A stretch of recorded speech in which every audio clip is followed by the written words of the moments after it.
শেখ মুজিবুর রহমান 4 বার সংবিধান সংশোধন করেছেন। চতুর্থবার সংবিধান সংশোধন করে তিনি এক নায়কতন্ত্র বাকশাল কায়েম করেছিলেন। 15ই আগস্টে একটা ইতিহাসের সমাপ্তি। এরপরে ক্ষমতায় আসলেন প্রেসিডেন্ট জিয়াউর রহমান। তিনি পঞ্চমবার এই সংবিধান সংশোধন করলেন। তিনি দুটো কাজ করেছিলেন। এক, এই সংবিধানের শুরুতে নিয়ে এসেছিলেন বিসমিল্লাহির রহমানির রহিম। 2, সংবিধানের মূল নীতিতে তিনি নিয়ে এসেছিলেন যে আল্লাহর উপর পূর্ণ আস্থা ও বিশ্বাস। এই বিষয়টা তিনি নিয়ে এসেছিলেন। সেই থেকে নিয়ে শুরু করে প্রায় 30-31 বছর সংবিধানে বিসমিল্লাহির রহমানির রহিমও ছিল, আর আল্লাহর উপর পূর্ণ আস্থার বিষয়টাও ছিল। বিগত সরকার 2011-তে এই সংবিধান 15তম সংবিধান পঞ্চদশ সংশোধনী নিয়ে এসে কি করলো? বিসমিল্লাহির রহমানির রহিম বাদ। এরপরে আল্লাহর উপর পূর্ণ আস্থা বিশ্বাসের যে মূল নীতি ছিল সেটাও বাদ। নিয়ে আসছে কি? সমাজতন্ত্র, গণতন্ত্র আর সেকুলারিজম, ধর্ম নিরপেক্ষতা বাদ। 11তে সংবিধানে সেকুলারিজম নিয়ে এসছে। 12তে যখন তারা শিক্ষা নীতিমালা প্রণয়ন করেছে, সর্বপ্রথম এই সেকুলারিজম সংবিধানে নিয়ে আসার পরে টার্গেট করেছে শিক্ষাকে। যে আগে শিক্ষা থেকে ইসলাম বাদ দিতে হবে, আগে শিক্ষা থেকে মুসলমানের চিহ্ন বাদ দিতে হবে। 12তে শিক্ষা নীতিমালা প্রণয়ন করা হয়, সিলেবাস পাঠ্যক্রম প্রণয়ন করা হয়, আর তখন থেকে শুরু করা হয়েছে ইসলাম মুসলমানের চিন্তা বিশ্বাসের জায়গা ধ্বংস করবার জন্য, ইসলাম মুসলমানের চিহ্নটুকু মুছে ফেলবার জন্য মুসলমান লেখকদের লেখা বাদ, সাহাবীদের জীবনী বাদ, নবীদের জীবনী বাদ। তবে তারা ডারউইনিজম ঠিকই সিলেবাসে নিয়ে এসেছে। ডারউইনিজম কি জিনিস? বিজ্ঞানী ডারউইন, তার থিওরি হচ্ছে মানুষ বানর থেকে সৃষ্টি। আমি তো বলি, দেখেন আল্লাহ আমাদের সম্মানিত করেছেন, আমাদের আদম সন্তান বানিয়েছেন। কথা ঠিক না বেঠিক? আরে তোমরা গিয়ে তালাশ করো, তোমরা যারা ডারউইনের মতবাদে বিশ্বাস করো, তোমরা তালাশ করে দেখো তোমাদের জন্মের পেছনে বানরের অবদান আছে না নাই? রাষ্ট্রে যখন সংবিধানে সেকুলারিজম থাকবে, আমরা কি করে ক্ষতিগ্রস্ত হবে বুঝতে হবে। ঢাকা ইউনিভার্সিটিতে ঘোষণা করে দেওয়া হলো ইসলামী রাজনীতি চলবে না, ইসলামী রাজনীতি চলবে না। অর্থাৎ নাস্তিকবাদের রাজনীতি চলবে, সেকুলারের রাজনীতি চলবে, বামদের রাজনীতি চলবে, পত্তলিকদের রাজনীতি চলবে, কোরআন সুন্নাহর রাজনীতি চলবে না। এক এক জায়গা থেকে ইসলামকে মুছে ফেলার তারা ষড়যন্ত্র করেছে। কিসের ভিত্তিতে? রাষ্ট্র এটা ধর্ম নিরপেক্ষ রাষ্ট্র। রাষ্ট্রের আবার ধর্ম লাগে নাকি? রাষ্ট্রকে নামাজ পড়বে, রোজা রাখবে, রাষ্ট্র ধর্ম দিয়ে কি করবে? তো রাষ্ট্র ভাষা থাকলে, রাষ্ট্র ধর্ম থাকলে সমস্যা কোথায়?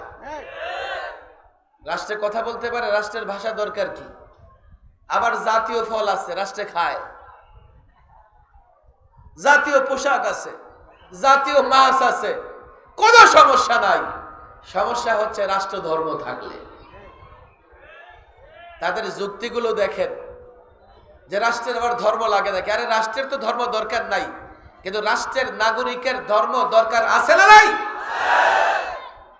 এই ধর্ম নিরপেক্ষতাকে পুঁজি করে তারা যখন পাঠ্যক্রম পরিবর্তন করেছে, এই জাতি বুঝতে পারে নাই। আমরা বারবার জাতিকে বুঝবার চেষ্টা করেছি, বোঝাবার চেষ্টা করেছি। শোনো, শুধুমাত্র প্রাইমারি স্কুলে 2.25 কোটি শিক্ষার্থী মুসলমানের সন্তান পড়াশোনা করে। যদি প্রাইমারি স্কুল থেকে ইসলাম ধর্মীয় শিক্ষা, নৈতিক শিক্ষা, কোরআনের শিক্ষা, সুন্নাহর শিক্ষা তুলে দেওয়া হয়, 2.25 কোটি শিক্ষার্থী আগামীতে নাস্তিক হওয়ার আশঙ্কা আছে। অনেক কথা ভাই, আমি লম্বা কথা বলবো না বলেছি। আপনাদেরকে বুঝাবার জন্য কয়েকটা কথাই আমি বললাম যে সেকুলারিজম ইসলাম এবং ইসলামী বিশ্বাসকে ধ্বংস করে দেয়। বিদায় মুসলমান রাষ্ট্রের সংবিধানে কোনোদিন সেকুলারিজম থাকতে পারে না। বলবেন হুজুর কেন এই কথাগুলো বলছেন? যারা সেকুলারিজমের উপর নির্ভর করে ইসলামী শিক্ষাকে ধ্বংস করতে চেয়েছিল তারা আছে না নাই? আছে, আছে নাকি? আমাদের কাছে খবর নাই। দুপুরের খাবার খেতে পারে না, এর আগেই পালাইছে। অনেক কথা যুবকরা দাঁড়ায় আছে, শোনো, বাংলাদেশে 53 বৎসরে ক্ষমতার পালাবদল অনেক হয়েছে, ক্ষমতার পরিবর্তন হয়েছে, কিন্তু আজ পর্যন্ত কাউকে পালাতে হয় নাই। কেন পালিয়েছো তোমরা? আমরা তো তোমাদেরকে পালাতে বলি নাই, আমরা চাইও নাই তোমরা পালিয়ে যাও, থাকো না। জনগণ সুযোগ পেয়েছে, 16 বৎসরের প্রতিশোধ নিবে। তোমরা জানো তোমরা যা করেছো তোমাদের পালাতে হবে, না হয় জনগণ ধরতে পারলে, জনগণ যদি ধরতে পারে তোমাদের কি অবস্থা হবে আল্লাহই ভালো জানেন। কথা বুঝবার চেষ্টা করেন। আমরা প্রতিশোধ পরায়ণ নই, আমরা প্রতিশোধ নিতে চাই না, মারতে ধরতেও চাই না, কিন্তু এটা খোদাই গজব ছিল। অন্যায় করেছো, বলে হুজুর কি অন্যায় করেছি? আমরা তো এটা করেছি ওটা করেছি। কি অন্যায় করেছো? গত 16 বৎসরে তোমরা সবচাইতে বেশি জুলুম করেছো আলেমদের উপরে।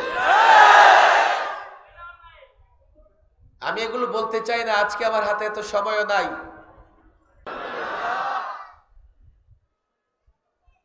তবে আজকের আবহাওয়া অনেকটা এয়ার কন্ডিশনের মতো, তেমন গরমও নয় আবার শীতও না। এই ধরনের পরিবেশে বসে আলোচনা করা, আলোচনা শোনা অত্যন্ত আরামদায়ক। এই জন্য আমি অনুরোধ করব, যারা দাঁড়িয়ে আছেন খুব বেশি কষ্টে না থাকলে বসে যান, সাইডে পেটে যারা আছে দাঁড়িয়ে থাকেন, সামনে যারা রাস্তায় যারা আছেন হাঁটা চলা না করে বসে পড়েন। এই ঘাটলার মাহফিল অনেক রাত পর্যন্ত চলে না, আমি যা জানি, তাই না?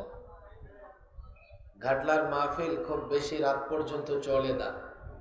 যারা অপেক্ষায় আছেন রাত 12টা 1টা পর্যন্ত মাহফিল শুনবেন, কোনো কাজ হবে না। এজন্য আমি অনুরোধ করব, যারা সামনে দাঁড়িয়ে আছে রাস্তাঘাটে সবাই বসে পড়তে হবে। আমি আমার চোখের সামনে রাস্তায় অন্তত কাউকে, বাঁ দিকে ডান দিকে, বাস একেবারে রাস্তায় যারা আছে কেউ সামনে চলাচল করবে না, বসে পড়তে হবে। লম্বা বক্তৃতা আমি করব না, গতবারও আমি এসেছিলাম, তবে গতবারের আশা আর এবারের আশার মধ্যে পার্থক্য আছে না নাই? গতবার আমরা ছিলাম পরাধীন, এবার আমরা স্বাধীন। আমরা আজকে মুক্ত। ভয় ভীতি কাজ করে না কথা বলার ক্ষেত্রে। কিন্তু গতবার যখন এসেছি কথা তো বলেছি অনেক, কিন্তু কথা বলার আগে মাপতে হয়েছে কোনটা বলবো কোনটা বলবো না, কোনটা বলে বিপদে পড়ে যাই না জানি, কোনটা বলে আবার সরকারি মেহমানখানায় যাওয়া লাগে। এখন দীর্ঘদিন যারা আমাদের উপর জুলুম নির্যাতন করেছে তারা তাদের পরিণতি ভোগ করতেছে। তবে এটা শেষ না, শুরু। আরো অনেক পরিণতি তাদের ভোগ করতে হবে। কথা ঠিক না? আমি আজকে লম্বা কোনো বক্তৃতা করব না, কিছু কথাই বলবো, এর বাইরে লম্বা আলোচনা বা ওয়াজও করতে পারবো না। যেহেতু মুক্ত এবং স্বাধীন। বলবেন হুজুর গতবারও তো মাহফিলে এসেছিলেন, স্বাধীন না হলে কেমনে আসছেন? মাহফিলে তো এসছি, রাস্তাঘাটে তো ঘুরে বেরিয়েছি, কিন্তু সর্বক্ষণিক মনে হতো খোলা আকাশের নিচেও আমি বন্দী। 30-40টা মামলা, সপ্তাহে 3 থেকে 4 দিন কোর্টে দৌড়াও, কথা একটা বললেই হুমকি ধমকি, আবার জেলে পড়ার হুমকি। এই যদি হয়, একটা মানুষ স্বাধীন থাকে কি করে? কিছু কথা আজকে ছাত্র সমাজকে শুনতেই হবে। আমি যা দেখছি অধিকাংশ ময়দানে ছাত্ররাই উপস্থিত। একদিকে ছাত্ররা আমাদেরকে মহব্বত করে, আমরাও ছাত্রদের মহব্বত করি। দ্বিতীয়ত আমরা মনে করি আমরা যে সমস্ত কথাবার্তা বলি এই কথাগুলো ছাত্ররাই ধারণ করবে আগে, যুবকরাও ধারণ করবে। অনেক যুবকরা আমি দেখতে পাচ্ছি, কিন্তু আমাদের কথাগুলো বুঝবে ছাত্ররা আগে, ধারণ করবে আগে, এবং এই কথাগুলো আবার জাতির কাছে পৌঁছে দেবে। যারা যুবক আছে, জেনারেল শিক্ষায় শিক্ষিত, যারা মুসল্লি আছে, সাধারণ মুসলমান, তারা নিজেরা আমল করবার চেষ্টা করবে, তবে তারা আমাদের কথার হামেল হতে পারবে না, আমাদের কথা ধারণ করতে পারবে না। ছাত্র যারা, তাদের আমি সম্বোধন করে বলতে চাই, তারা আমার কথার ফার্স্ট মুখাতাব, তারাই আমার সম্বোধিত। কেন? তাদের কাছে কথাগুলো আমানত থাকবে, তারা আবার এই কথাগুলো জাতির ঘরে ঘরে পৌঁছায়া দেবে। এই জন্য আমি ছাত্রদেরও বলি, দেখো, আমি শুধু কয়েকটা বিষয়ে ব্যাখ্যা বিশ্লেষণ বা কয়েকটা মৌলিক কথা তোমাদের সামনে রেখে যেতে চাই। তোমরা এই কথাগুলো ধারণ করে নিজে তো বুঝবাই, জাতিকে বোঝানোর চেষ্টা করবা। আমার 1 নম্বর কথা, বাংলাদেশের সংবিধান নিয়ে। দেশ পরিচালনার জন্য একটা দলিল দরকার, দেশ পরিচালনার জন্য কিছু বিধিবিধান দরকার। বিধিবিধান বা যে দলিলের ভিত্তিতে দেশটা পরিচালিত হয় তাকে বলে সংবিধান। বাংলাদেশের একটা সংবিধান আছে, সাধারণ মানুষ সংবিধানের খোঁজ খবর রাখে না। তারা মনে করে, হুজুর, এই সংবিধানের খোঁজ খবর রাখলে আমাদের কি হবে?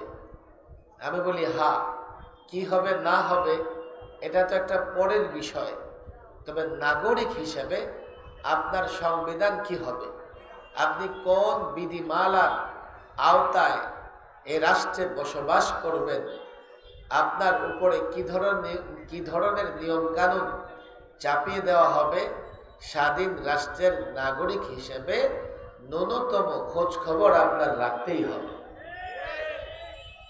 না হলে নিজের অজান্তে আপনি পরাধীন হয়ে যাবেন, নিজের অজান্তে আপনি শোষিত হবেন, মাজলুম হবেন, নিজের অজান্তেই আপনি জুলুমের শিকার হবেন, আপনি বলতেও পারবেন না। বাংলাদেশের একটা সংবিধান আছে, বাংলাদেশ রাষ্ট্র, বাংলাদেশ নামক রাষ্ট্র 1971 স্বাধীন হয়, আর 1972 একটা সংবিধান প্রণয়ন হয়। ছাত্র জনতা, অনেক যুবক এখানে আছে, তোমরা আজকে আমার আলোচনাটাকে বয়ান কিংবা ওয়াজ নয়, সবক, ক্লাস হিসেবে নিতে পারো। সংবিধান সম্পর্কে আমাদের ছাত্রদের, আমাদের ওলামাদেরও ন্যূনতম ধারণা থাকা দরকার। সংবিধানে যদি আমাদের ইচ্ছা, আমাদের আকাঙ্ক্ষার প্রতিফলন না ঘটে, তো সেই সংবিধান আমার বিরুদ্ধে ব্যবহৃত হবে। সেই সংবিধান দিয়েই আমার মূল্যবোধ, আমার ধর্মীয় মূল্যবোধ, আমার বিশ্বাসকে ধ্বংস করার ষড়যন্ত্র হবে। ছাত্রদের বলে, আজকের এই আলোচনা আপনাদের কষ্ট হচ্ছে না তো?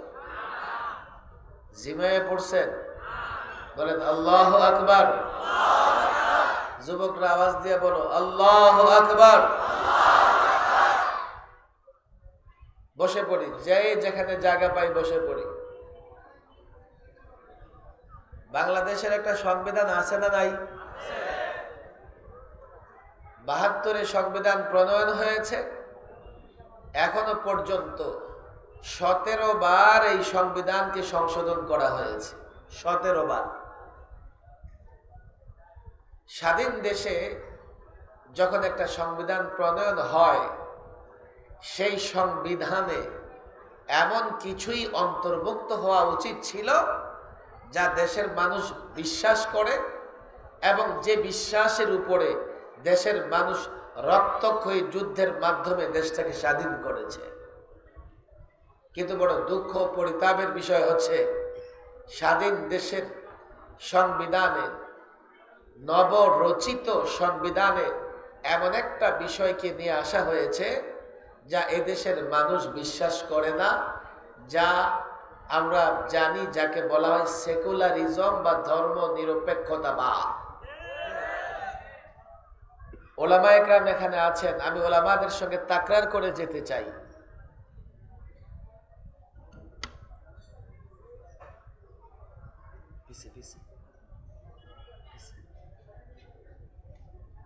সিরিয়াস কথা বলতেছি, আপনারা বুঝতেছেন না। এই কথাগুলো বলার পরে আগে তো জেলে গেছি, সামনে আমার কল্লাও যাইতে পারে। আমার কল্লা নেওয়ার জন্য কত লোক রেডি হয়ে আছে।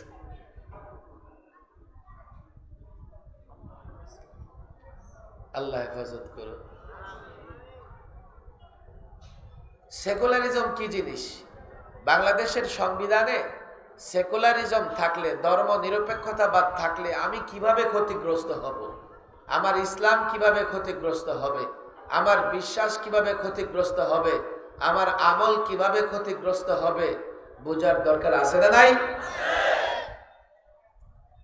৭২-এর সংবিধানে সেকুলারিজম কেন আসবে? তোমরা যারা বয়সে ছোট্ট, আমি তোমাদের আজকে বুঝানোর গ্যারান্টি দিতে পারবো না, তবে তোমরাও শুনে রাখো, সেকুলারিজম মানে ধর্ম নিরপেক্ষতাবাদ। ধর্ম নিরপেক্ষতাবাদ মানে কি? ধর্মহীনতা, রাষ্ট্রের কোনো ধর্ম থাকবে না। রাষ্ট্রের যদি ধর্ম না থাকে তো সেই রাষ্ট্রের নাগরিকদের যে ধর্ম বিশ্বাস, সেই ধর্ম বিশ্বাস কি করে টিকে থাকবে? রাষ্ট্র যদি কোনো ধর্ম বিশ্বাসের উপরে রাষ্ট্র পরিচালনা না করে তো রাষ্ট্রের কাজগুলো কোন বিশ্বাসের উপরে প্রতিষ্ঠিত হবে? সেকুলারিজম, ধর্মহীনতা বাংলাদেশের সংবিধানে নিয়ে এসছে।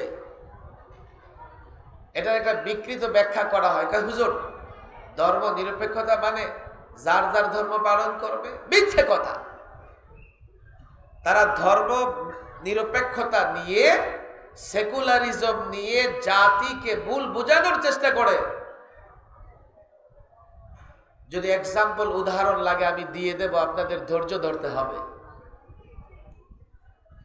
আমি সোজা বাংলায় যে তর্জমা করি, ধর্ম নিরপেক্ষতাবাদ মানে ধর্মহীনতা, রাষ্ট্রের কোনো ধর্ম থাকবে না, ফলে রাষ্ট্র যত কাজ করবে সেখানেও ধর্ম থাকবে না।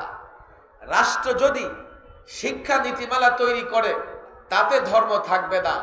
রাষ্ট্র যদি বিচারের নীতিমালা তৈরি করে, আইন তৈরি করে, সেখানে ধর্ম থাকবে না।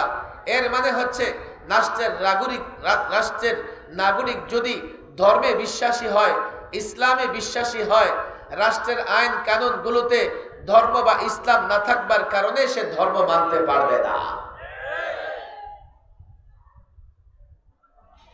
একটা এক্সাম্পল আপনারা দেন, কামাল আতাতুর্কের তুরস্ক। আমরা তো তুরস্কের নাম শুনেছি সকলেই। কামাল আতাতুর্ক তুরস্কে সেকুলারিজম প্রতিষ্ঠা করলো, যে রাষ্ট্রের কোনো ধর্ম থাকবে না। রাষ্ট্রের যখন ধর্ম থাকবে না, সে সেকুলারিজম প্রতিষ্ঠা করা শুরু করলো। কি হয়েছে জানেন? দাড়িতে ফাইন, দাড়ি রাখা যাবে না, জরিমানা হবে। হিজাব পরা যাবে না। কেন? এটা একটা ধর্মের চিহ্ন, অথচ রাষ্ট্রের তো ধর্ম নাই, তোমরা হিজাব পরে কেন আসবা? এমনকি কোরআনে কারিম শিক্ষা করার পথ রুদ্ধ হয়ে গেল। তুরস্কের নাগরিকরা মাটির গর্তে লুকায়া কোরআনে কারিম শিক্ষা করত। মসজিদগুলোকে মিউজিয়াম বানিয়ে ফেলা হলো। ধর্ম বিশ্বাসের উপরে এতটা আঘাত, আর এই আঘাত পড়েছে পুরোটা ইসলামের উপর এবং মুসলমানদের উপরে। এখন তুরস্ক শাসন করতেছে মিস্টার এরদোগান। আপনি খেয়াল করে দেখবেন, যেই কামাল আতাতুর্কের তুরস্কে কোরআন শিক্ষা করা যেত না, সেই তুরস্কে এখন প্রেসিডেন্ট কোরআন তেলাওয়াত দ্বারা রাষ্ট্রীয় প্রোগ্রাম শুরু করে। কিভাবে এই তুরস্কের পরিবর্তন হয়েছে আমি ওলামাদের খোঁজ খবর রাখতে বলবো। আপনারা খোঁজ খবর রাখেন কিভাবে তুরস্ক পরিবর্তিত হয়েছে। আমি ওই বিষয় নিয়ে কথা বলবো না। একজন সংস্কারক সৈয়দ বদিউজ্জামান নুরসি, যার সংস্কারমূলক কার্যক্রমের পরে ধীরে ধীরে কামাল আতাতুর্কের তুরস্কে এখন ইসলাম মেনে চলা সম্ভব হচ্ছে। তার সংস্কারমূলক কার্যক্রম কি ছিল, তিনি কিভাবে তুরস্কের লোকদেরকে ইসলামের পথে নিয়ে এসছেন, দীর্ঘ ব্যাখ্যা আমি সেদিকে যাব না। যারা অনুসন্ধানী, যারা কৌতূহলী, তারা সৈয়দ বদিউজ্জামান নুরসির জীবনী পড়ে নিতে পারেন, তার রাসায়েল পড়তে পারেন, আমি সেদিকে যাব না। হুজুর, বুঝলাম বাংলাদেশে যদি সেকুলারিজম প্রতিষ্ঠা হয় আমরা কি করে ক্ষতিগ্রস্ত হব। বাংলাদেশে যদি ধর্ম নিরপেক্ষতাবাদ থাকে তাহলে আমাদের সমস্যা কোথায়? আমাদের সমস্যা কোথায়? আমার দিকে তাকাও, ভালো করে বুঝবার চেষ্টা করো। বিগত সরকার, ফ্যাসিস্ট সরকার, পলাতক সরকার 2011-তে সংবিধানের 15তম সংশোধনী নিয়ে এসছে। পঞ্চদশ সংশোধনী যাকে বলা হয়, অর্থাৎ 15তম সংশোধন সে নিয়ে এসে আমার দিকে ভালো করে তাকান। 72-এর সংবিধানে সেকুলারিজম, ধর্ম নিরপেক্ষতাবাদ ছিল। এবং বলবেন হুজুর সংবিধানে থাকলে কি হবে? আরে আমি ছোট কাজেই তো আল্লাহর উপর আস্থা বিশ্বাস রাখি, তাহলে সংবিধানের মতো যে সংবিধান দিয়ে রাষ্ট্র পরিচালিত হবে সেই সংবিধানে কেন আল্লাহর উপর আস্থা বিশ্বাস থাকবে না? 3 বলেছি, সেকুলারিজম থাকতে পারবে না। আগের দুটা তো বুঝেছেন। সেকুলারিজম নিয়ে ব্যাখ্যা না করলে আপনারা বুঝতেন না যে কেন সেকুলারিজম থাকতে পারবে না। আমার দেশের কিছু বুদ্ধিজীবী আছে, কেন সেকুলারিজম থাকবে না? দেশটা তো আমরা সবাই মিলেই দেশটাকে স্বাধীন করেছি, তাহলে সবাই রাষ্ট্রে বসবাস করব, সেকুলারিজম থাকলেই তো ভালো, ধর্ম নিরপেক্ষ, রাষ্ট্রের কোনো ধর্ম থাকবে না। আমি আপনাদের বলেছি কেন রাষ্ট্রের ধর্ম থাকতে হবে। আবারও বলি, যারা একথা বলে 71-এর চেতনার নামে একথা বলতে চায় তারা মিথ্যা বলে, জাতিকে ধোঁকা দেয়। এই জাতি, আমি তো বলি আমরা এই ভূখণ্ড পেয়েছি ইসলামের জন্য, আমরা ভূখণ্ড পেয়েছি ইসলাম প্রতিষ্ঠার জন্য, আমরা ভূখণ্ড পেয়েছি কোরআন সুন্নাহ প্রতিষ্ঠার জন্য। এই যুবক জানে না, মাদ্রাসার ছাত্র জানে না, আলেমরাও বলে গেছে। এ আলেম সমাজ 200 বছর ইংরেজরা আমাদের গোলামের জিনজিরে আবদ্ধ করে রেখেছিল। ভারত যখন স্বাধীন হয় মুসলমান রাজনীতিবিদ, আলেম ওলামারা চিন্তা করলেন মুসলমানদের আলাদা একটা ভূখণ্ড লাগবে। কেন? যেই ভূখণ্ডে মুসলমানরা নির্দ্বিধায় বাধাহীনভাবে ইসলাম প্র্যাকটিস করতে পারবে, কোরআন সুন্নাহ অনুযায়ী সেই ভূখণ্ড পরিচালিত হবে। মূলত ইসলাম প্রতিষ্ঠার জন্য, কোরআন সুন্নাহ প্রতিষ্ঠার জন্য মুসলিম রাজনীতিবিদ এবং আলেম ওলামারা আলাদা ভূখণ্ড তৈরি করেছেন, সেটাই হচ্ছে পাকিস্তান। এর মানে পাকিস্তান হয়েছে ইসলাম প্রতিষ্ঠার জন্য। আমি যুবকদের বলি, দুনিয়ায় যদি কোনো পণ্ডিত থাকে, তার জন্ম হয়েছে এবং সে বেঁচে আছে, তাকে আমার এই কথার উল্টা প্রমাণ করতে বলো। 47-এ এই ভূখণ্ড আমরা পেয়েছি ইসলামের কারণে। আমাদের ছাত্ররা ভুলে গেছে, ওরা নিজেদেরকে এই দেশে মেহমান মনে করে। ওরা মনে করে আমরা ভাড়াটিয়া, আর যারা মিডিয়ায় বড় গলায় কথা বলে ওরা মালিক। আমি সরোয়ার দিতেও বলেছি, আমি আমার বক্তৃতায় পরিষ্কার বলেছি, গত 16 বছরে আমরা সবচাইতে বেশি রক্ত দিয়েছি। আল্লামা মুফতি আমিন রাহিমাহুল্লাহ 21 মাস গৃহবন্দী ছিলেন এবং গৃহবন্দী অবস্থায় তার ইন্তেকাল হয়। শাপলা চত্বরে রক্ত আমরা দিয়েছি। আমার ছাত্রের, আমার সন্তানের বুকে 2.5 লক্ষ বুলেট বিদ্ধ হয়েছে। 21-এ রক্ত আমরা দিয়েছি। বিবারিয়ায় 16 জন 16 জন শহীদ হয়েছে, হাটাজারিতে 4 জন শহীদ হয়েছে। সারা বাংলাদেশে আমার ছাত্র, আমার ভাই, আমার মুসল্লিরা শহীদ হয়েছে। রক্ত 16 বছর আমরা দিয়েছি, আমাদেরকে বাগানের কর্মচারী, বাগানের মালি বানিয়েছে, আর 16 দিন আন্দোলন করে তারা নাকি মালিক হয়ে গেছে। ইতিহাস না জানলে তোমরা বুঝতে পারবে না এই ভূখণ্ড পেয়েছে ইসলামের কারণে। যুক্তি চাও? না হলে এই পূর্ব পাকিস্তান আর পশ্চিম পাকিস্তান 2000 কিলোমিটার ব্যবধানে দুইটা রাষ্ট্র এক কেমনে হইল? যদি ভাষার কারণে আমরা এই ভূখণ্ড পেতাম, তাহলে আমাদের ভাষা মিলে ক্যালকাটার সঙ্গে, আমাদের ভাষা মিলে আসাম ত্রিপুরার সঙ্গে। ভাষার কারণে ভূখণ্ড পেলে আমরা থাকতাম আসামের সঙ্গে, না হয় কলিকাতার সঙ্গে। আসামের সঙ্গ হয়ে কিংবা কলিকাতার সঙ্গ হয়ে আমরা দিল্লির অধীনস্থ থাকতাম। যদি দিল্লির অধীনস্থ থাকতাম তো 71 হতো না, আমরা স্বাধীন ভূখণ্ড কোনোদিন পেতাম না। ইসলামের নামে দুইটা ভূখণ্ডকে একসাথে করা হয়েছে, ব্যবধান 2000 কিলোমিটার। পরবর্তীতে 71-এ পাকিস্তানি শাসক গোষ্ঠীর বিরুদ্ধে লড়াই করে আমরা একটা ভূখণ্ড পেয়েছি। আমি প্রায় বলি, কেউ যদি শুধু বাবার নাম জপে, দাদার নাম না জপে, নিজে তো জারজ হবে না, তবে বাবাকে জারজ হওয়া থেকে রক্ষা করতে পারবে না। শুধু 71 যারা বলে তাদের বাবারা জারজ, এগুলো 47-এর কথা বলে না, অথচ 47-এ আমি ভূখণ্ড পেয়েছি ইসলামের নামে। ইসলামের নামে ভূখণ্ড না পেলে 71-এ আমি এই ভূখণ্ডকে স্বাধীন করতে পারতাম না। 47-এ ভূখণ্ড পেয়েছি, 71-এ যুদ্ধ করে দাদাকে তো ভুলে যাওয়া যাবে না। আরো প্রমাণ চাও? 47 থেকে 71 পর্যন্ত বাংলাদেশিরা, বাঙালিরা, বাংলাদেশি আলেমরা অনেক আন্দোলন সংগ্রাম করেছে। 52-এর ভাষা আন্দোলন, 6 দফার আন্দোলন, 69-এর গণ অভ্যুত্থান, 70-এর নির্বাচন, 71-এর মুক্তিযুদ্ধ। আমি তো বলি, যুবকদের বলি, 71-এ যারা যুদ্ধ করেছে, আমার মুসলমান ভাইয়েরা, আমার দামাল সন্তানেরা, হোক কারো আমল কম, কারো আমল বেশি, যাই হোক না কেন, যারাই যুদ্ধ করেছে আল্লাহর উপর আস্থা বিশ্বাস রেখে যুদ্ধ করেছে।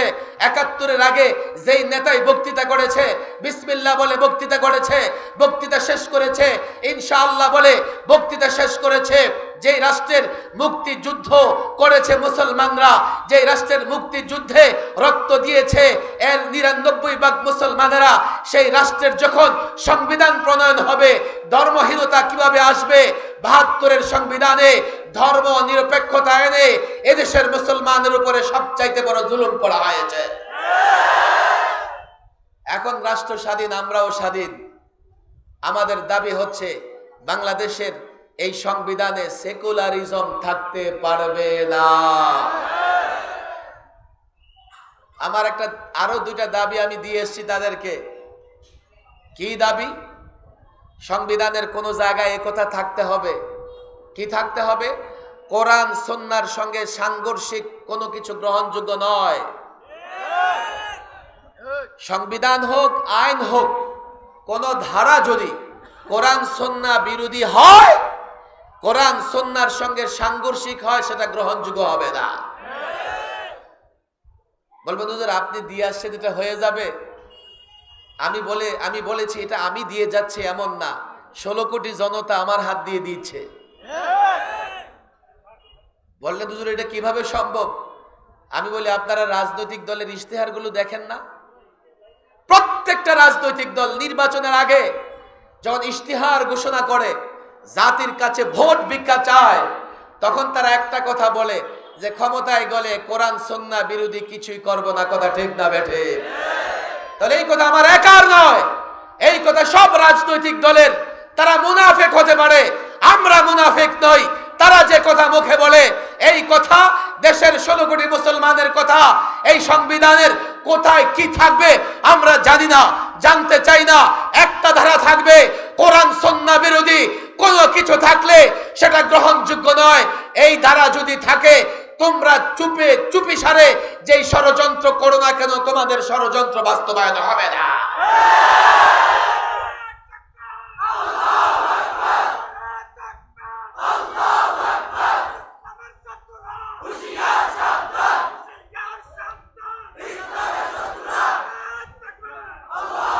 সময় কম, আমি 5 নাম্বার বলেছি।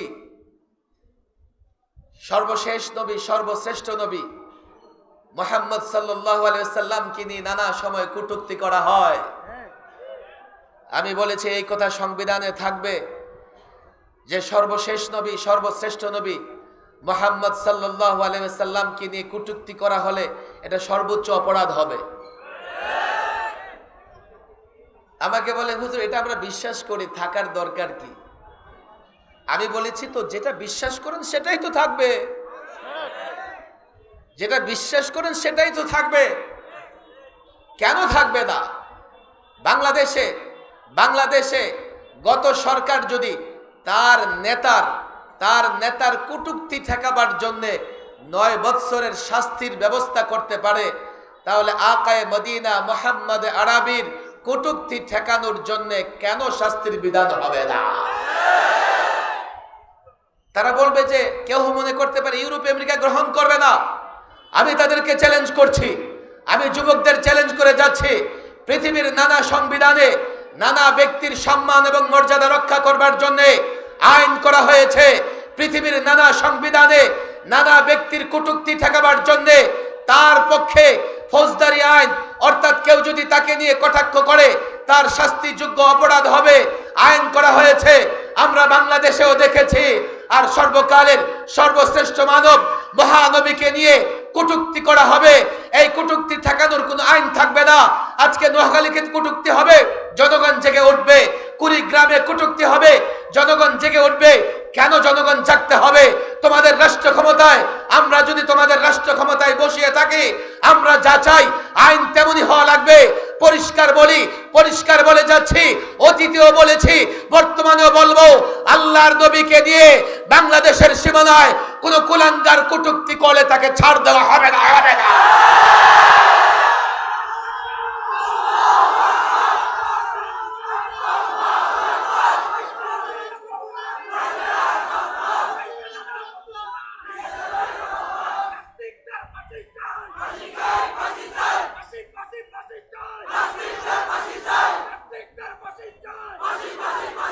আমি তো পরিষ্কার বলেছি, সংবিধানে সেকুলারিজম আনো, এর পক্ষে আজ পর্যন্ত বাংলাদেশে আন্দোলন সংগ্রাম হয় নাই। বাংলাদেশের কোন মুসলমান দাবি করে নাই সংবিধানে সেকুলারিজম আনতে হবে। তারপরেও জন আকাঙ্ক্ষাকে, জন মতামতকে উপেক্ষা করে বাংলাদেশের সংবিধানে সেকুলারিজম আনা হয়েছে। অথচ বাংলাদেশের 16 কোটি জনতা চায় সংবিধানে বিসমিল্লাহির রহমানির রহিম থাকবে। এই বিসমিল্লাহির রহমানির রহিমকে বাদ দেওয়া হয়েছে। বাংলাদেশের 16 কোটি মুসলমান এক আল্লাহর উপর বিশ্বাস রাখে, অথচ জনমতকে উপেক্ষা করে, জনাকাঙ্ক্ষাকে উপেক্ষা করে আল্লাহর উপর আস্থা বিশ্বাস বাদ দেওয়া হয়েছে। আমি অন্তর্বর্তীকালীন সরকারকে বলেছি, সংবিধান সংস্কার কমিশনকে বলেছি, জনাকাঙ্ক্ষা, জনমতামতকে গুরুত্ব দিয়ে এই বিষয়গুলো সংবিধানে নিয়ে আসবেন। যদি আপনারা মনে করেন জনগণ তা চায় না, জনগণ তা বিশ্বাস করে না, কি চান? গণভোট দেবেন, দেন। কি চান? সমাবেশ দেখতে চান, জনগণের জমায়েত দেখতে চান? আল্লাহর কসম করে বলি, এই 5টা ইস্যুতে কেন্দ্র করে যদি আপনারা জনসমাবেশ দেখতে চান, জন মতামত দেখতে চান, আল্লাহর কসম করে বলি, বাংলাদেশের যে কোনো জায়গায় 1 কোটি মুসলমান জমায়েত হবে।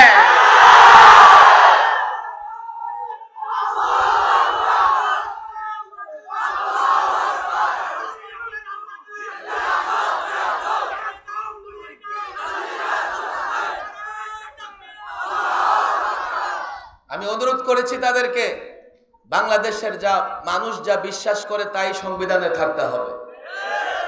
আর আপনারা কিছু পরিবর্তন আনবেন, কি? রাষ্ট্রপতির ক্ষমতা, প্রধানমন্ত্রীর ক্ষমতা, এই ক্ষমতা, ওই ক্ষমতা, আসন 300 আছে 600 করবেন, করেন। আমরা এগুলোতে আপনাদের বাধা দেব না। কিন্তু আমার ঈমান এবং বিশ্বাসের জায়গায় আঘাত আসে এমন কোনো কিছু আসলে আমরা বরদাস্ত করতে পারবো না। সরকার আপনারা আছেন, আমরা আপনাদের সমর্থন দিয়েছি। আপনারা যেখানে ডাকেন আমরা আপনাদের সহযোগিতা করি। মাদ্রাসার শিক্ষার্থীও 92 জন রক্ত দিয়েছে। এই আন্দোলন সংগ্রামের আগেও 16 বছর আমরা রক্ত দিয়েছি।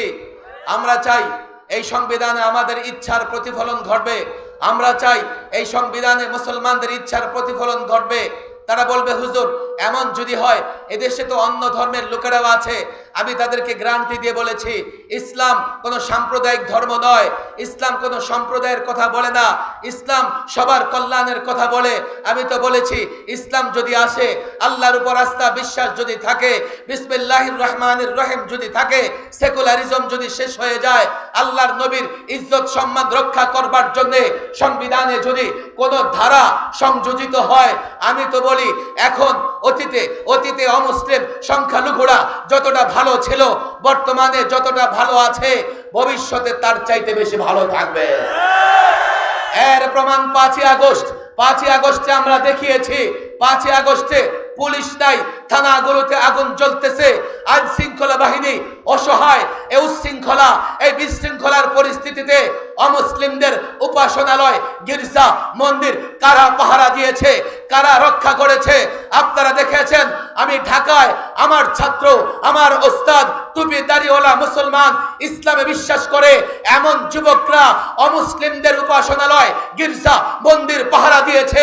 এর মানে হচ্ছে যারা ইসলামে বিশ্বাস করে, যারা কোরআনে বিশ্বাস করে, তারা যদি ক্ষমতায় আসে, অমুসলিমরাও নিরাপদে থাকবে, নিরাপত্তায় থাকবে। এরপরে তোমাদের বিশ্বাস হয় না, কেন হবে? তোমরা ষড়যন্ত্রকারী। তোমরা এই মুসলমান যুবকদের উপর চাপিয়ে দিতে চাও যে মুসলমান ইসলাম আসলে অমুসলিম নির্যাতনের শিকার হবে। আজকে দেখলাম এক টেলিভিশন টক শোতে সাংবাদিক খালিদ মহিউদ্দিন আমাদের মাওলানা মামুনুল হক সাহেবকে প্রশ্ন করতেছেন যে ইসলাম আসলে তো অমুসলিমদের উপরে জিজিয়া কর আসবে। এটা একটা অনেক বড় প্রশ্ন তারা করে যে ইসলামী রাষ্ট্র প্রতিষ্ঠা হলে সেখানে তো বৈষম্য তৈরি হবে। কি বৈষম্য তৈরি হবে? মুসলিমদের জিজিয়া এবং কর দিতে হবে না, অমুসলিমরা জিম্মি হিসেবে জিজিয়া এবং কর দিবে। আমার দিকে খেয়াল করেন, আমরা যে বাংলাদেশে বসবাস করতেছি, কর, ভ্যাট, ট্যাক্স দিচ্ছি কি দিচ্ছি না?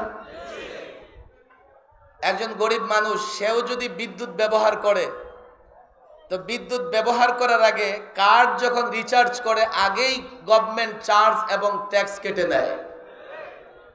এটা কিন্তু দেখে না গভর্নমেন্ট যে এই লোকটা খেয়ে আসে না না খেয়ে আসে। কতটা ওরা অন্ধ দেখেন। আমি জানি না বিষয়টা আপনাদের বুঝাতে পারছে কিনা। বাংলাদেশের প্রত্যেকটা নাগরিক কোনো না কোনো ভাবে কেউ কর দেয়, কেউ ভ্যাট দেয়, কেউ ট্যাক্স দেয়। আপনি যখন মোবাইলে কার্ড রিচার্জ করেন, আপনি জানেন সেখান থেকে একটা পার্সেন্টেজ ট্যাক্স কিংবা চার্জ হিসেবে গভর্নমেন্ট কেটে নেয়। এই লোকটা খেয়ে আসে না না খেয়ে আসে সেটা সরকার দেখে না। বিদ্যুৎ বিল তাকে দিতে হয়, গ্যাস বিল দিতে যাবে, সেখানেও তাকে গভর্নমেন্ট বিলের বাইরেও অতিরিক্ত ফি কাটে কি কাটে না? তাহলে আমরাই তো বাংলাদেশে কর, ট্যাক্স, ভ্যাট দিয়ে আসি। তো কোন দেশে যদি কেউ ভ্যাট এবং কর, ট্যাক্স দিয়ে থাকে, তার অন্যায় কি? বলবো হুজুর সমস্যা তো এটা যে মুসলমান দিবে না। কে বলেছে মুসলমান দিবে না? ইসলামী রাষ্ট্র যদি হয়, মুসলমানকে যাকাত দিতে হবে। এখন জিম্মি কাফের, সে তোর যাকাত দিবে না, সে জিজিয়া বা কর এই জন্যই দিবে। রাষ্ট্র নাগরিকদের কিছু দায়িত্ব পালন করে, নাগরিকদের নিরাপত্তা দেয়। এখন মুসলমানরা যাকাত দেবে, নানা রকমের ভ্যাট, কর, ট্যাক্স দেবে, জিম্মি কেন দিবে না? সেও একটা নির্দিষ্ট হারে কর দিতে হবে। বাংলাদেশের সব নাগরিক ভ্যাট, কর দেয়, জিম্মি দিলে সমস্যা কোথায়? এই ফালতু কিছু প্রশ্ন করে তারা ইসলাম এবং ইসলামী হুকুমতকে মূলত ঠেকাতে চায়। আমি বড় অনুরোধ করে যাই এই ছাত্র সমাজকে, দেখো সংবিধান পড়ো, রাষ্ট্রকে গড়ার চিন্তা করো। রাষ্ট্র অনেক দলকে দেখেছে, এখন রাষ্ট্র দেখতে চায় আলেম ওলামারা আসলে রাষ্ট্র কিভাবে পরিচালিত হবে। সেই স্বপ্ন তোমাদের আলেমদের, তোমাদের ছাত্রদের, সেই স্বপ্ন জাতিকে দেখাতে হবে। সর্বশেষ কথা, দাওয়াত ও তাবলীগ নিয়ে ঝামেলা চলতেছে। আমরা আলেম ওলামাদের সঙ্গে আছি, থাকবো তো ইনশাআল্লাহ। আমরা কোনো গন্ডগোল পছন্দ করি না, আমরা কোনো হাঙ্গামা পছন্দ করি না। ইসলামের দাওয়াত ও তাবলীগ হয়, ইসলাম জানে আলেমরা, তো আলেমদের সঙ্গে না থাকলে তুমি দাওয়াত ও তাবলীগের কাজ কেমনে করবা? কোরআনও বলে দিয়েছে আতিউল্লাহ ওয়ার রাসূল ওয়া উলিল আমরি মিনকুম, আল্লাহর ইতাআত করো, আল্লাহর অনুসরণ করো, আল্লাহর কথা মানো, আল্লাহর আনুগত্য করো, রসুলের আনুগত্য করো। এরপরে ওলামা ফোকাহা, ন্যায়পরায়ণ বাদশাহ কেউ কেউ বলেছেন ওলামা ফোকাহাদের অনুসরণ করো। এই জন্য দাওয়াত ও তাবলীগের কাজেও ওলামা এবং ফোকাহাদের অনুসরণ করা লাগবে। কথা ঠিক না বেঠিক? তারা বলে কি যে আমাদের সঙ্গেও আলেম আছে, এর মানে আলেম তোমার অনুসরণ করতেছে, অথচ কোরআন বলছে তুমি আলেমের অনুসরণ করো। তাহলে বোঝা গেল যে তোমার অনুসরণ করে সে আলেম হতে পারে না। আর তুমি আলেমের অনুসরণ না করলে কোনোদিন সিরাতে মুস্তাকিমে চলতে পারবে না। দাওয়াত ও তাবলীগের এই মেহনতে আমি ওলামা তোলাবাদের বলবো, ব্যাপক দাওয়াত ও তাবলীগের মেহনত বাড়িয়ে দেন। তবে আলেমদের, ছাত্রদের কাছে আমার অনুরোধ, পূর্ণাঙ্গ দিনের দাওয়াত দিবা। তোমরা সাধারণ মানুষ নয় যে শুধু 6টার মধ্যে ঘুরপাক খেতে থাকবা। তোমরা মানুষের প্রয়োজনে যত রকমের সমাধান দরকার, মানুষের যত সমস্যা আছে, প্রত্যেকটা সমস্যার সমাধান দিতে হবে ইসলাম থেকে। কথা ঠিক না বেঠিক? আল্লাহ তাবারক ওয়া তাআলা এই মোবারক মজলিসকে কবুল আর মঞ্জুর করে নেন। ওয়া মা তাওফীকি ইল্লা বিল্লাহ ওয়া মা আলাইনা।